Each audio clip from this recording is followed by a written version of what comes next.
So you rightly show real optimism and confidence in BP's plans, but as you say, it's a very big challenge. What makes you think you can successfully transition BP, and has there been any impact of the pandemic on your plans?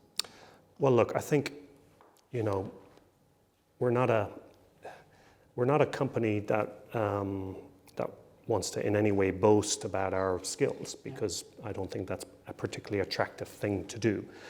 But equally, we must have confidence in our ability. And so I'll just say a few things about why we're confident, and I don't want to sound boastful, and it's got nothing to do with me, it's about the people who work in the company.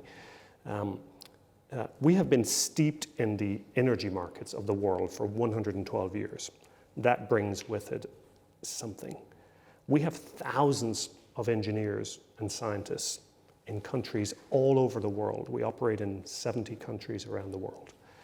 We operate in the jungle in Indonesia. We operate in the desert in Oman. We operate in the deepest waters in America.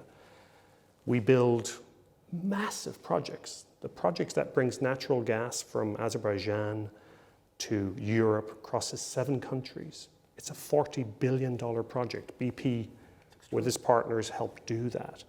We actually have one of the largest trading organizations globally. So, in no way to boast, but just to give people a sense of the skills that our people have, and we're so lucky to have them. And that is why we feel we have a role to play. The energy transition is complex, and actually with time, it becomes increasingly complex. It used to be one form of energy that dominated. It was coal, then it sort of became oil.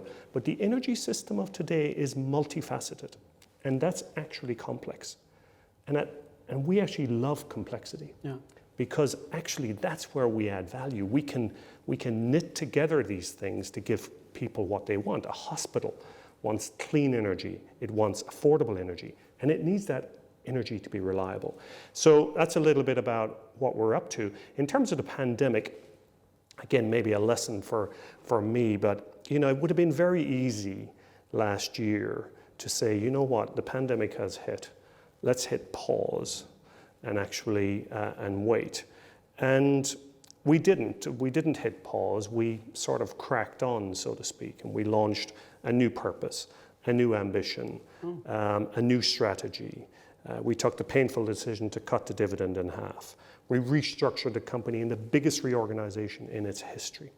And as we sit here today, the world has moved sort of more towards us than further away from us. America is back in the Paris Agreement. China has a net zero plan by 2060. Europe has the Green Deal or Fit for 55. The UK has the Prime Minister's Green Industrial Revolution plan, the 10-point plan. So I sit here and I'm so grateful because it's been so hard for our people to do all of this in the midst of a pandemic. But I'm so grateful that we did it because we're closer to the world than further away from the world. And if we hadn't done it then, it would all be ahead of us now. So sometimes it's better to grab the mantle and just keep going. And that's what we did. So we have a lot to do, Peter, a lot to do. But we've made a start.